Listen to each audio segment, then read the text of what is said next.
And we're back here. Main event, second hour. Don't forget, live on YouTube. TME Media AZ is where you can find us 8 to 10 a.m. Monday through Friday.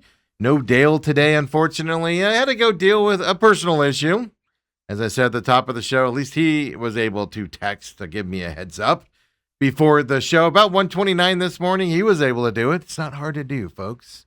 Out there, if you go with what we were just talking about in that first hour as well. So we'll have to see. I don't know how that situation is going. I'll check in with him later today. But every Wednesday, 9 o'clock, we're blessed with a winning coach coming in here as well. Let's get into it with a bird's eye view.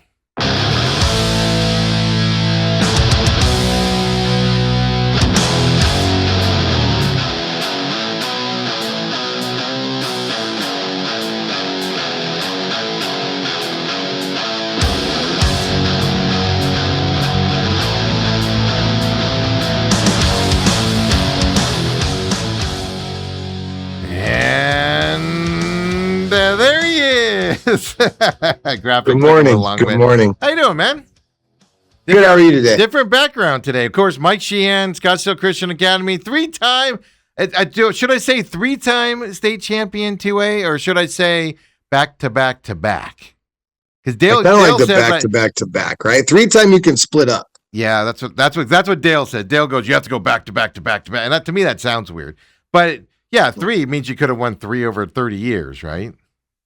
Yeah, exactly. Or you just say 3-peat, right? Like, because that's kind of what it is. Are we allowed to say that, or is that? No, that's Pat Riley trademarked that when he was with the Lakers. That's what I was going to say. I forgot about that. Yeah. I mean, Pat Riley doesn't need any of my money, Mike. Or mine. He's fine. He's fine. Yes. New background today, I noticed there. What did you do? Yeah, Get rid of the media room already? Different room. Here, I'll show you.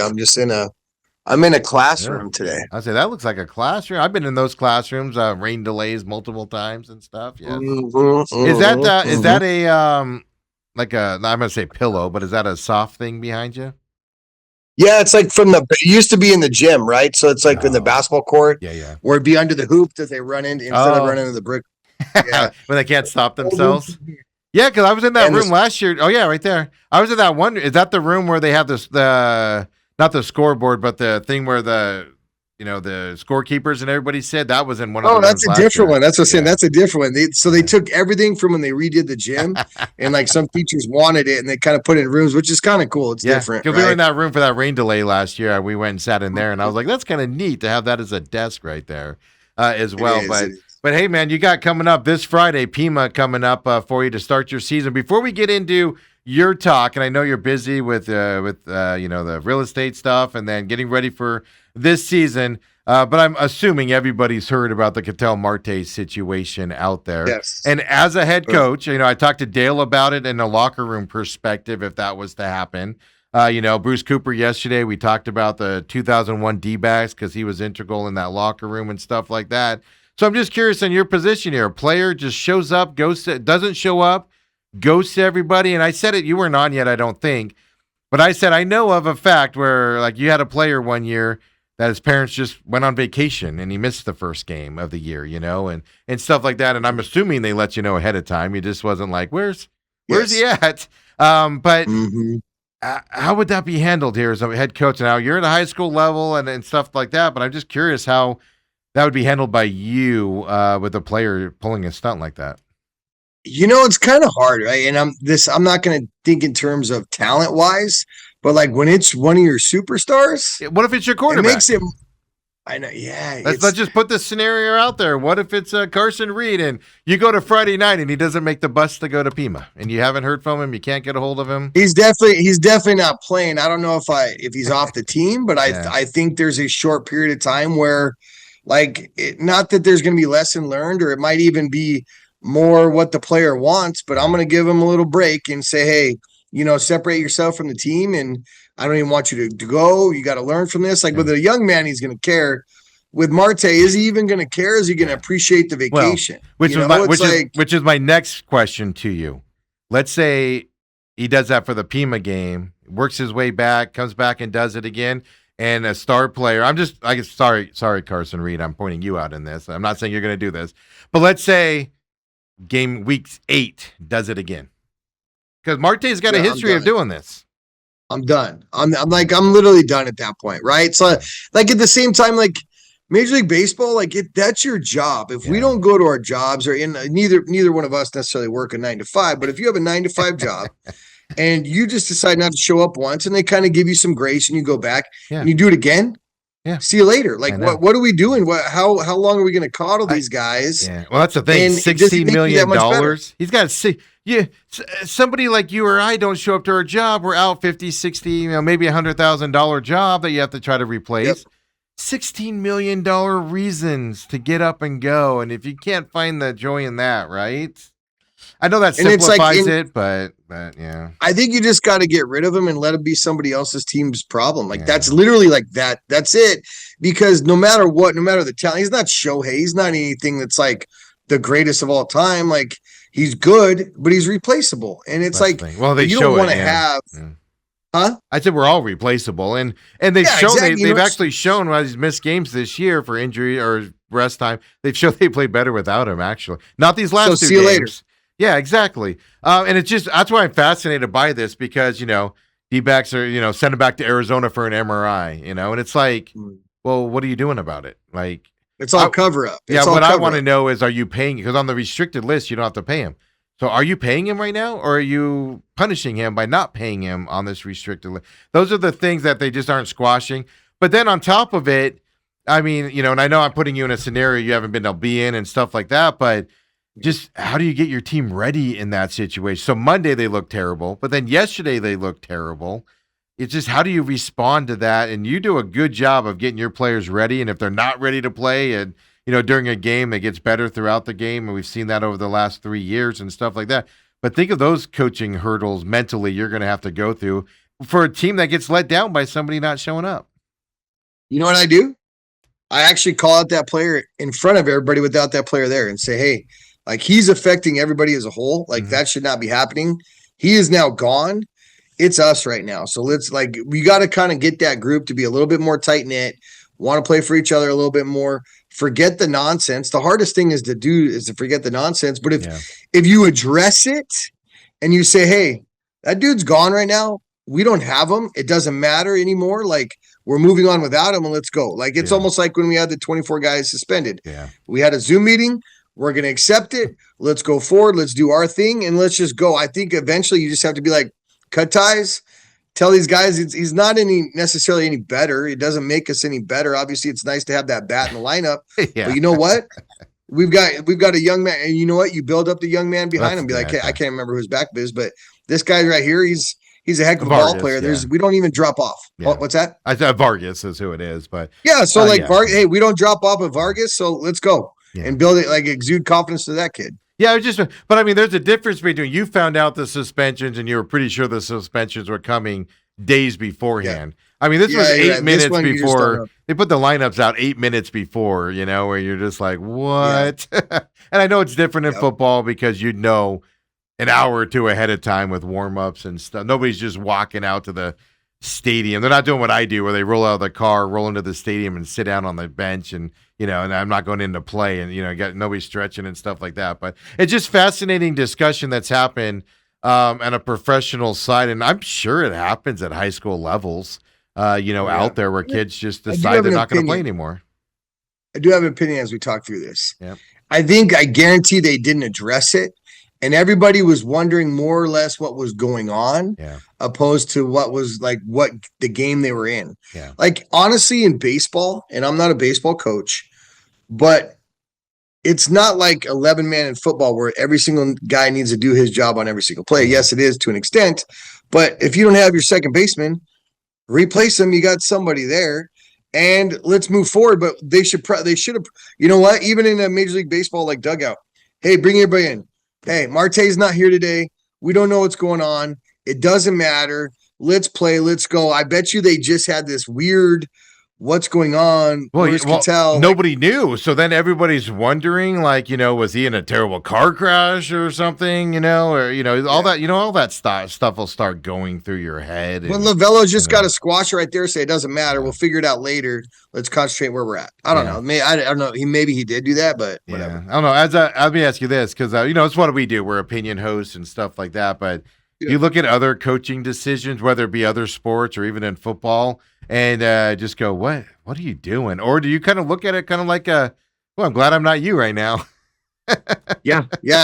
I guarantee it's like you try to control the controllables, and like sometimes there's some uncontrollables you can't deal with. But like, I don't envy a lot of situations, or what would I do here? Like, I just got to worry about my own squad and do that. So it's like, I don't envy that. Like, it's hard no matter what he decides in that moment. People are going to judge like Lavello for like however he handles, even though it's not even anything to do with him. He just has to handle it. I said it earlier in the show. I go, no matter what decision they make, we're going to know if it's the right decision or not because of what the locker room's going to respond. Like if they go on an 8-game losing streak and they run themselves out of the playoffs, no matter what the decision is, whether I think it's right or wrong or you think it's right or wrong, it's most importantly now what the locker room thinks. So if they let them back on that team and then they just suck, well, that wasn't the right decision. The locker room didn't want that to happen. But if they suspend him and they go on this big run, all right, different. So that's what's intriguing to me is it's not so much what we think we're going to be critical or not critical, and the fan bases are going to be critical or not critical. Yeah. But that he's walking a tightrope in that locker room, and you know this with having a bunch, especially young men, right? Emotional young men, right? 18, 17, 16, 18-year-olds. What sets them off, and it could just be something simple that sets them off, and then you just have a hard time corralling them in there. That's the hardest part, I think, for the coaching side, in my opinion, in this whole scenario.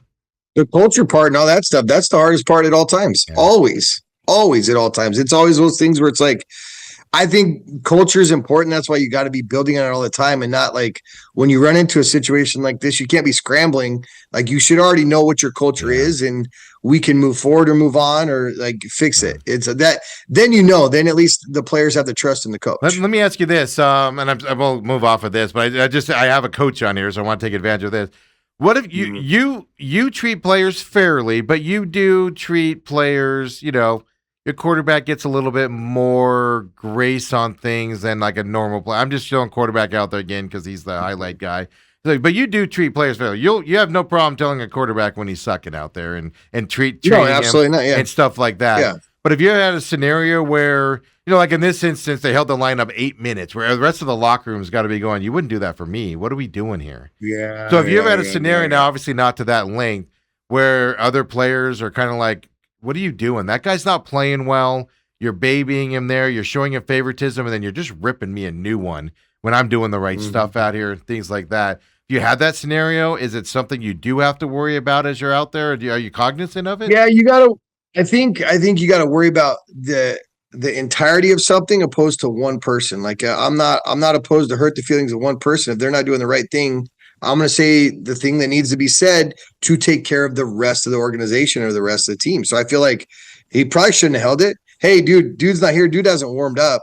Like it should have been decided an hour before that. If he's not even there, hey, we got it. This is what we're going with. Yeah. Let's move on. Like, what are we waiting on? Like, are we waiting to coddle this guy? That's all we're doing if we're waiting. Yeah. Oh, we're hopefully he comes. And if he's not our savior's not there. So yeah, we're going to play bad if we're putting that much stock into him. Move on. Yeah.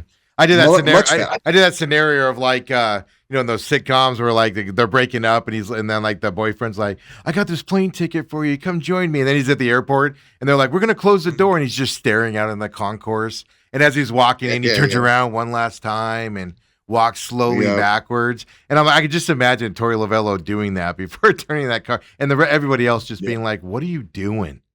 We're here to play baseball. It's just because if he gets hurt, if he's hurt, you're not acting like that. So move on. I know it is an amazing thing. Have you ever covered for a player that's had mishaps? Like, what I mean by that is the Diamondbacks didn't do it in this scenario because they could have on Monday been like, Marte's knee flared up on him. We sent him back to the hotel, and he's just not going to be here. They could have totally covered for it, and they did the restricted list absolutely, and stuff like that. I don't know if I've necessarily. No, I haven't really covered for like. I just have.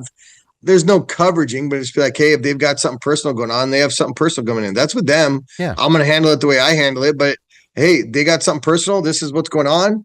This is what they're choosing to do. Like, I'd rather be pretty upfront with my team than hide stuff too. Yeah. Like externally, maybe not.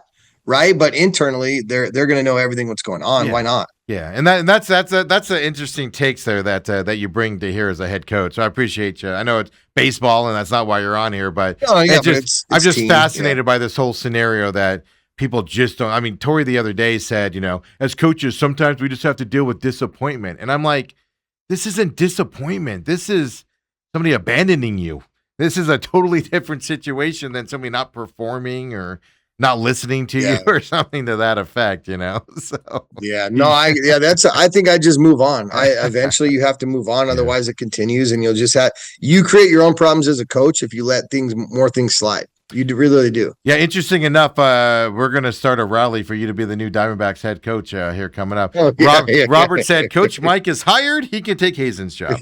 Oh, he's got you as GM. I got you covering that the locker room. I'll take GM. I'll do that all day. I feel like I'm pretty good at just seeing what's going on, and I wouldn't mind giving the contracts and negotiating. That'd be the fun part. My biggest thing about GM, because I was thinking about this last night, is as mad as you could possibly be at Cattell for doing this to you again, is you still have to publicly save your face there.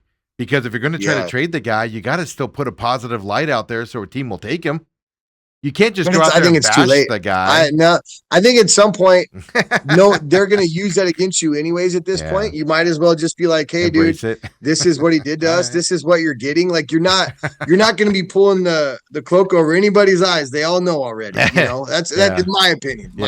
You're probably right on that, but it's just that would be the hardest thing for me to do is just look at the cameras and be like, oh, we just hope he gets healthy and we're going to work with him and blah, blah, blah. In the back of your mind going, I'm so mad at him. I don't even want to see him anymore, type of a deal. So, but hey, all I would be doing is trying to figure out how to not pay him anymore and get rid of him. Well, he's on that restricted I wouldn't care list. how it happened. You don't have to pay him if he's on that restricted list. I don't know. I'm sure there's a time frame and stuff like that. With collective bargaining, but that's what I want to know in this whole deal. Is he getting paid on that restricted list? Because that'll tell you a lot right there also, 100%.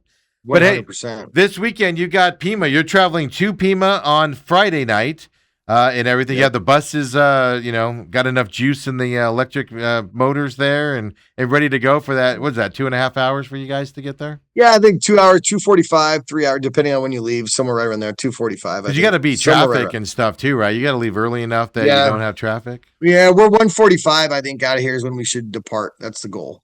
Yeah. So what's the now normal, even in 2 years ago or 3 years ago now, I forget the years, you had to open up on the road, but it was at Santan Charter, which was an hour drive from you because that's out by my place. Yeah, exactly. But it's not his thing. So what's the day like for these kids? Because you have some veteran kids that have been on this team, obviously. Hold on. I just got all kinds of kids just walked in just to let you know. So hi, everybody. We're good. I'll watch my language. Is this the hangout room? I thought it was only you, Nola. That's okay. Okay. The problem with the working small school, right? Is the problem. I know. But what's the setup on Friday morning? I'm sure there's a pep rally. I don't know if it's Friday morning or Thursday night.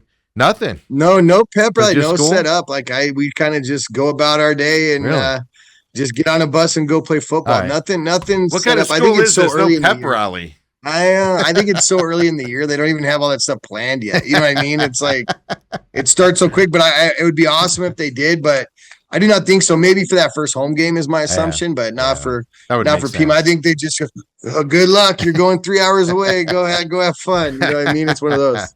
Yeah, it's interesting. So just a regular school day, and then they just get checked out, go to the lock. Now, what people don't know, I know in years past on Pima, I'm not sure. Are they going to be all taped up and the bottoms on and everything ready to go on the bus ride? No, we'll ride there just in whatever their comfortable clothes are, and then we'll get there about 4:45, not even on the field till about 6. So we got a good amount of time to get dressed, relax a little bit, get taped up, take your time, listen to some music, hit the smelling salts, eat some gummy bears, you know what I mean? And then we'll get rolling. I don't know if that's 2026. I don't know if you're allowed to admit that stuff anymore, right? It's the good gummy bears. I'm talking about the smelling salts side of it. That's negative incognito. He's kidding everybody. I'm talking about myself.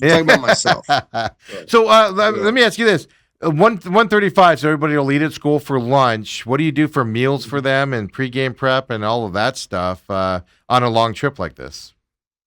Same thing we do every game for every single game I've been here. They the boys are kind of tired of it. We just do Jimmy John's. There's 3. I do the same exact order. I can It's relate to that. $211.72.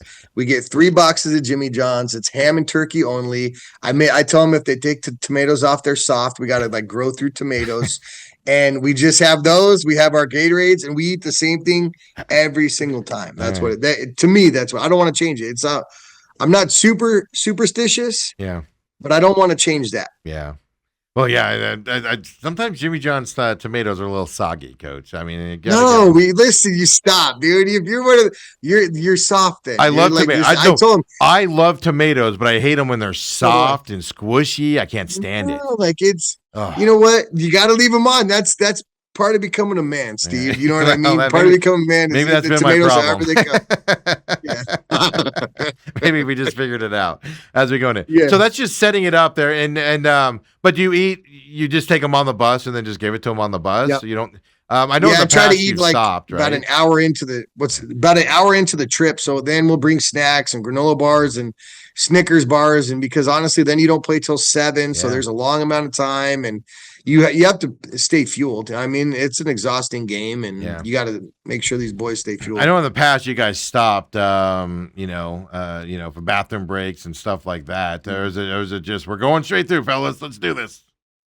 We got a charter, so there's a bathroom in the back, so we won't be doing that today. Yeah, you're not on the small buses. Say it. Private school, Scottsdale charter bus. Yes, we have a restroom in the back. You guys travel better than the rural schools that have to come into town. Jeez. I know. Stop. Don't do that. Pima last year showed up, and I think they were pushing their bus in at the end. Oh, I'm sure they were, but that was like on purpose. That was their warm up. They're tough kids. They probably wanted to flipping the bus to get there. They actually had a nice. I actually looked it out. They actually had a nice bus for that trip and stuff, and stuff like that. So So just the mindset going into this. Have you had to talk to the kids at all going to this game on Friday night? Not just that it's the first game and first start for your quarterback. First guys are getting starts out there this week. Have you had to talk about them, what to expect down there at Pima? What's the mindset? Are you getting them ready, or is it just, guys, it's regular football, let's just go play it? Yeah, I think you got to prepare for a team like Pima. They're just super physical, and it looks like we didn't have a scrimmage film to share, so we didn't get to see theirs, but I did hear a little bit of information. They're just big. They're going to be big up front, big, strong kids. I know they've got like a 6'4", 270-pound tackle, another 6'3", 250. They're going to be big up front, and we know that they're going to try to, do the old adage. It's like 3 yards in a cloud of dust, but they're trying to get 4. They're going to run it at us. They got a 4-year starting quarterback. Grimes was out last year because he was hurt, but he's back again at quarterback. So I think we know them very well. They know us very well. I'm sure both teams do a lot of the same things that we've done the last couple of years. Maybe a tweak here or there, just different players, but definitely preparing for them. Not looking to any state championships, not looking to playoffs. Like really trying to stay true on Pima right now. And I kind of talked about it 2 nights ago. Literally on Friday night, it will be 1,000 exact days that we will be state champions. So we're talking about holding that standard. All right. And it is crazy. It's a crazy number. Literally 1,000 days since we held up the trophy against Pima in 2023, right? Yeah. 24, 25. Yeah, 2023. Yeah, 23. So there's a standard, and we're just trying to hope we do to it. And we've yelled at them. We've built them up. We've been nice. We've done all this stuff. So today I've created the practice list is set, and I told them it's a player-led practice. We're going to whistle you in and out of drills. The coaches will have the drills, but I'm not telling you to jog off the field. I'm not like, they have to get to a point where like, we're not on the field with you. We got to grow up. So when we do stuff today, it's all on you guys to split, to get your breaks, to get your water, to get back together, to break, to call each other out, to get going in the huddle. Like, we're going to call and we're going to coach, but it's their turn to really kind of tune in today.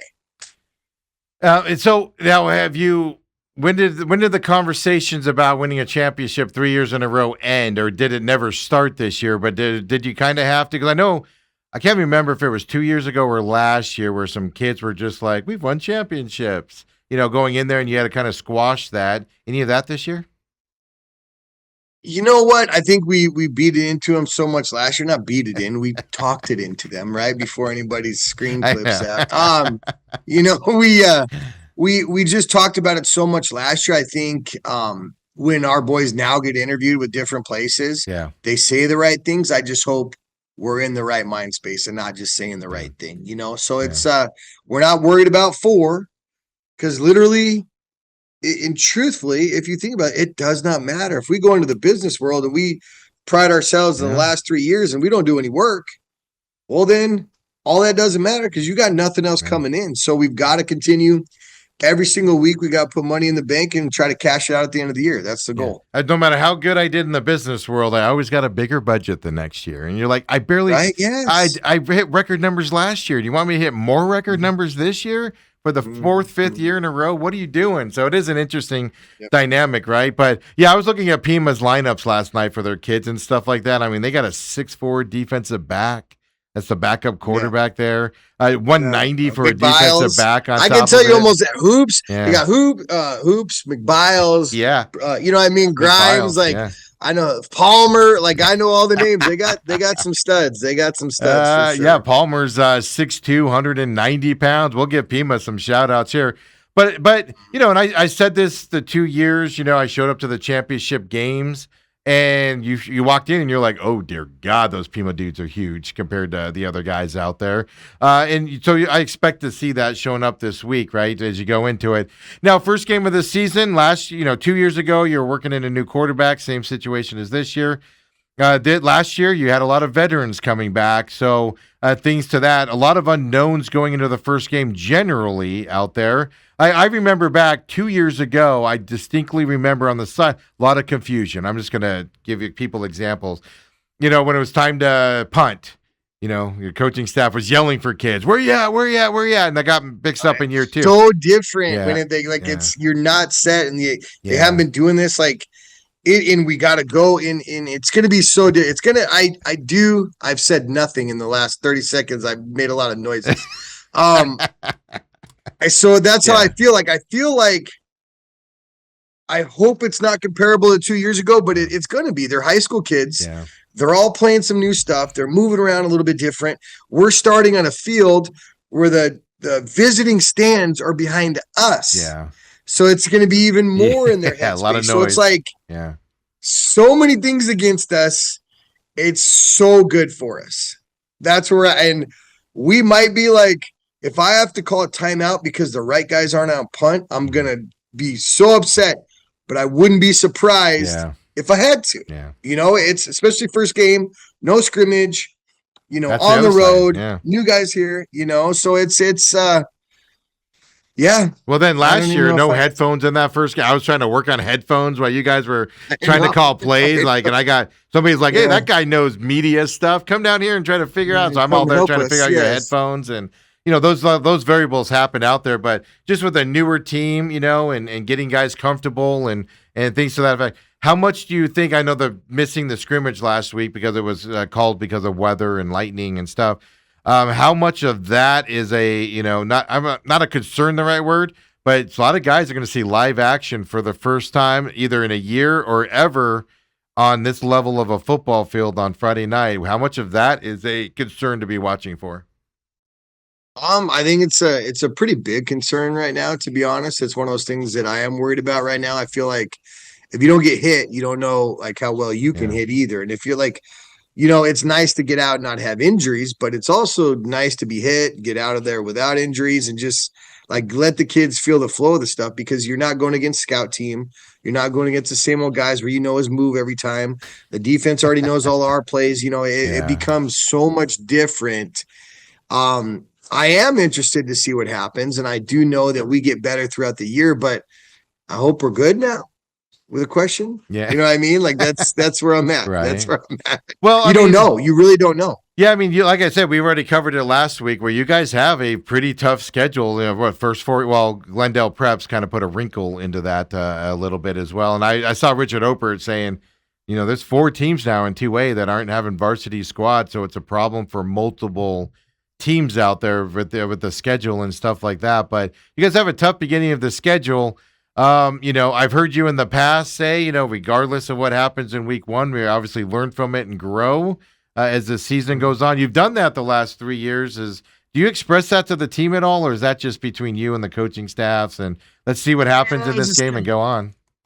Yeah, I think I don't want to make them feel like we're not prepared. I think we're prepared. Yeah. Right. But at the same time, you don't want to have that, like, because you don't want to give a kid an excuse. If a kid thinks, oh, I got an excuse, we could lose this one, then, when we're down 7 in the third quarter, they might have a different mentality if that's their mentality going into it. So don't talk about that much. Just kind of talk about preparation, getting ready. And, it's the better you prepare, the better you are in the battle. So that's what we're trying to do and kind of instill some confidence, even if it's fake confidence right now, because we have no clue what's going on. Well, that's the issue, right?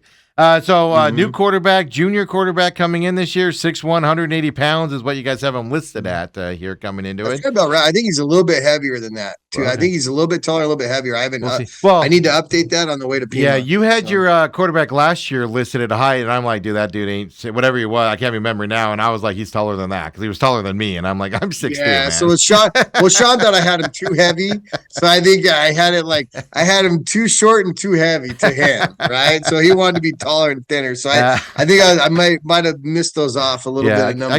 I could understand. Yeah. I could understand that out there. But you're bringing back staple guys out there that are gonna be just. They were unbelievable last year. Going to be unbelievable this year. Caleb Murphy coming back for you, of course. Help me out. I just forgot your running back's name. Tom Dickerson. Daniel Elrod, and then you got Kyle Olafson. Yeah. Like we do have some skill sets. I was talking to Coach Wilkins last night, just texting back and forth, and like I know they're going to be big, and I said that to him, but he knows that we're going to be faster probably. So it's it's an interesting matchup to see if they can control the ball, if we can score. It's going to be interesting, but we're pretty fast, too, as far as a 2A team. Last question for you, because I know you got to take off here, but then Dale couldn't make it today, had a personal thing. He was able to text. I just want to keep reiterating on that. He was able to text at 1:29 in the morning, people. But hopefully he's all right. It's all good to go. I'll text you, and I'll text you after the show here about 10 o'clock. I'll tell you what's going on. He's announced it on here before. It's his wife has I forget what it's called, but it's been flaring up on her and stuff like that. So he's got to go take care of her.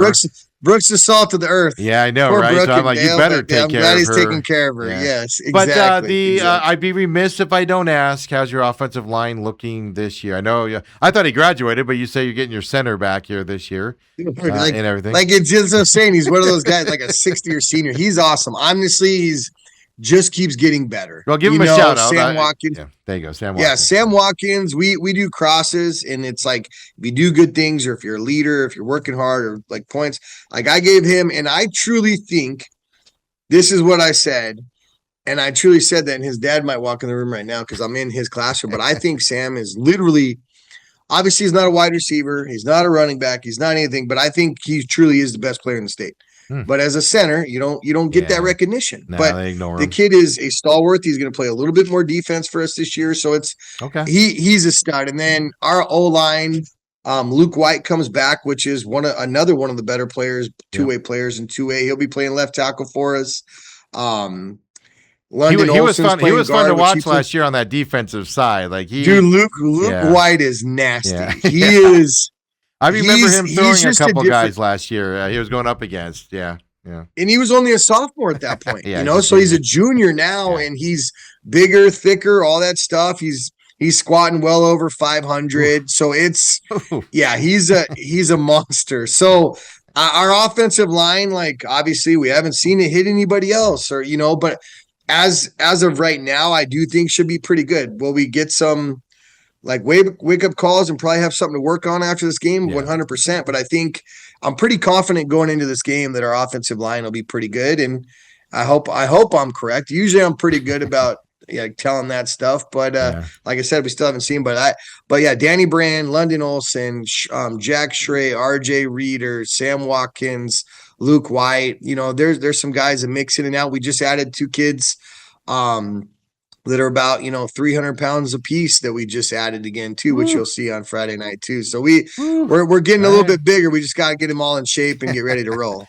You got it, Coach. I'll be down there. I'm planning on being down there, weather permitting. Awesome. I'm not going to drive that far if it looks like it's going to be called for rain. I know, yeah. If you got all the lightning and stuff, I would not. I timed it out. It's an hour and 30 minutes from my house. Now you got the mountains. That's so nothing. That's not bad at all. Then I drove to Tucson twice last weekend for the Rattlers festivities down there on Saturday and Sunday. An hour and a half, and Glendale's an hour. So it's an hour to SCA. So what's the difference, right? But we'll be out there. I'll be out there. I think Autumn's coming with me. We'll cover that game. Of course, we'll see you out there. Talk to you afterwards, and hopefully a victory. But either way, looking forward to another fun season with you here coming up. And parting words going into this game on Friday night. I'll leave it to you. Let's just see what happens. Like, I honestly don't know. When you don't have the scrimmage, I'm telling you, it's just like might be the most nerve-wracking start to a year that we've had. 2 years ago is pretty tumultuous. Is that right? Tumultuous? Oh, yeah. I mean, I remember that start vividly last year because, like I said, he turned out being a really good quarterback. But those first couple of games, I was like, And honestly, I have confidence in Carson, but I think I could see him starting slow too. Like it's new, game speed's different. It's so I could see that. So hopefully we can get our run game going, play good defense, take our shots when we need them on offense, and grow throughout the season. That's the goal. Yeah, I mean, it first starts at any level can be a little bit of a shock out there, and I have no doubt, no matter what happens, and I expect him to do well. Don't get me wrong, but I definitely know coaching will get him a long way with your coaching staff there with what you guys have done in the past. It's going to be fun to watch this year, Coach, and it starts Friday night, 7 p.m. We'll see you next Wednesday here. Well, I'll see you Friday night, but otherwise I'll see you next Wednesday here for everybody else with the next start here for the Scottsdale Christian Academy season. I'm not going to say it. Just going to have a good year. Good year and PCA MVP. That's what needs to happen. So let's make sure you get on that talk. Well, he's the favorite. There's no reason he's not the favorite. No, it's the numbers like Kashi or whatever say it's exactly even with him and Shohei. And it's actually ridiculous because all they're doing is pushing Shohei, but PCA is the better player this year. Well, that's the thing. Shohei's always going to be pushed because of what he does and all of that stuff. But what he did yesterday. It's just what he does when they played the Dodgers a couple of weeks ago. What he did was ridiculous. And then Shohei started with a home run, remember? And then freaking PCA comes up. Oh, okay. I'll show you up. I'll do it too. Yes, exactly. I know. Oh, the Cubs to me are the most dangerous team in May, which is funny because I don't watch a lot of Cubs games, but I don't watch a lot of Brewers games. And I'm like, dear God, how good are the Brewers that they're keeping the Cubs? They're so good. They're keeping the Cubs at bay. And then you got Churio. Like they're just the Brewers are a very complete team. They are. You see, they won 22-0 yesterday over Seattle. Yes. On accident, they just kept scoring. Well, did you see all the errors the Seattle was doing? It was ridiculous. So, hey, get out of here. I know you got to run. I know Rodriguez threw the ball in the stands. Yeah. I know. Like, they gave him 2 extra. But that was run 21, by the way, when he did that. I know. He had given up. Just get it over with. You know what I mean? So, we'll see you Friday night next week here on the program, Coach. Thanks. Sounds good. Thank you. All right, for everybody else, we'll be right back here. We got some more football stuff or baseball stuff to talk. I do have a little football stuff as well. LaFleur spoke yesterday. Kenny Dillingham talk as well. But this Dodgers situation is interesting in Major League Baseball. I want to touch on this. Coming up with their ownership. He's in serious financial problems out there when he sold the Lakers last week, and what he's got coming up. Max Muncy's contract is interesting. Those details have come out as well. So let's talk about it. Come on back, folks. We'll wrap it up strong with the main event.